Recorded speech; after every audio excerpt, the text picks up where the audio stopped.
भाई मेरा तो कपड़ा जो है ऐसा है, लोग मुझे मानेंगे कि मैं अंधविश्वास को मानूंगा। मैं आस्था में विश्वास करता हूं, सबकी आस्था का भी सम्मान करता हूं। मैं आस्था में विश्वास करता हूं, सबकी आस्था का भी सम्मान करता हूं। मुझे बोला गया था कि नोएडा नहीं जाना है। मैंने कहा क्यों? कहा वहां सीएम नहीं जाते। कहा नहीं साहब, ये मान्यता है कि सीएम उतर जाएंगे कुर्सी से। तो हमने कहा भी कुर्सी से तो एक दिन कुर्सी को जाना ही है, तो कुर्सी के मोह में हम क्यों पड़े? भाई मेरा तो कपड़ा जो है ऐसा है, लोग मुझे मानेंगे कि मैं अंधविश्वास को मानूंगा। मैं आस्था में विश्वास करता हूं, सबकी आस्था का भी सम्मान करता हूं, लेकिन अंधविश्वास को कतई नहीं मानता, एकदम नहीं मानता। मुझे बोला गया था कि नोएडा नहीं जाना है। मैंने कहा क्यों? कहा वहां सीएम नहीं जाते।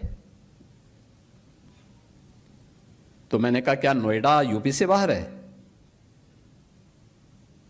कहा नहीं साहब, ये मान्यता है कि सीएम उतर जाएंगे कुर्सी से। तो हमने कहा भी कुर्सी से तो एक दिन कुर्सी को जाना ही है, तो कुर्सी के मोह में हम क्यों पड़े? मैं जाऊंगा वहां जरूर। और मैं गया था, वहां पे। जब मैं गया तो मैंने देखा क्यों ये लोग बोलते थे, तो पता लगा वहां 4 लाख मामले बिल्डर और बायर्स के। आप सोचो 15 साल, 10 साल, 20 साल पहले लोगों ने अपनी पूरे जीवन भर की कमाई बिल्डर को दे दी मकान के लिए, फ्लैट देने के लिए, और बिल्डर पैसा दबाई बैठा है, पैसा नहीं दे रहा है, वो मकान नहीं दे रहा है, कब्जा नहीं दे रहा है। बड़ी हाई राइज बिल्डिंग खंडर के रूप में बदल रही है। मैंने बैठक की अथॉरिटी की, Noida authority, greater Noida authority थे। तो ग्रेटर नोएडा अथॉरिटी मेरे पास आया, उसके सीईओ आए, कहा साहब हम पे 6000 करोड़ का कर्जा है। दूसरी अथॉरिटी से मैंने कहा, उसने कहा साहब हम पे 3000 करोड़ का कर्जा है। तो मैंने कहा यार मैं कहां फंस गया हूं, वो तो सब भिखमंगे हैं। अब इन भिखमंगों से मैं बोलूं कि तुम इन 4 लाख लोगों को मकान दो, तो मैं फंस गया वहां पे। मैंने कहा ये मेरी स्थिति बड़ी अजीब सी है। लेकिन मैंने वहां पे पहले बायर से मैं बातचीत किया, उन्होंने कहा उनकी रो रहे थे साहब, पूरी जीवन भर की हमने कमाई लगा दी, हमें मकान नहीं मिला है, हम बैंक से कर्जा भर रहे हैं, बैंक का कर्जा बढ़ता जा रहा है।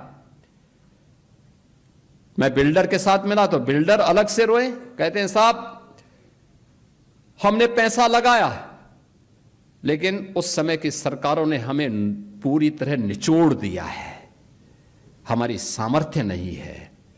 मैंने कहा सामर्थ्य हो न हो, इन गरीबों को मकान तो देना ही पड़ेगा आपको, इन 4 लाख लोगों को मकान देना पड़ेगा। आप दीजिए, मैं पॉलिसी बनाने की तैयारी कर रहा हूं, लेकिन आप पहले मकान दीजिए।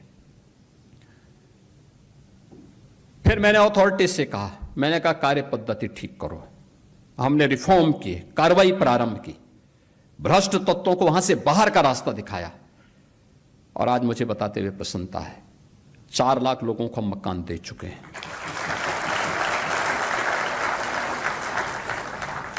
जो अथॉरिटी मेरे सामने कहती थी कि हमारे पास पैसा नहीं, हम तो कर्ज में हैं, आज उसके पास 6000 करोड़ का सरप्लस है।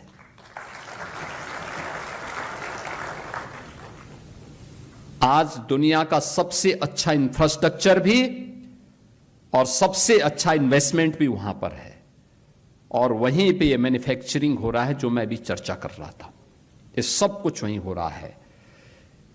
ये उस अंधविश्वास को मानने वाले लोग कौन थे जो भारत की आस्था पर उंगली उठाते हैं? मुख्यमंत्री रहते हुए वहां नहीं गए, लेकिन अपनी विभाजनकारी राजनीति के लिए फिर आज नोएडा पहुंच गए, ग्रेटर नोएडा पहुंच गए। बहनों और भाइयों, इनके चेहरे को देखो तो उस समय वहां के विकास के लिए ये बॉटलनेक थे। उस समय इन्होंने वहां बाधाएं खड़ी की, बैरियर खड़े किए। आज किस मुंह से विकास की बात करते हैं?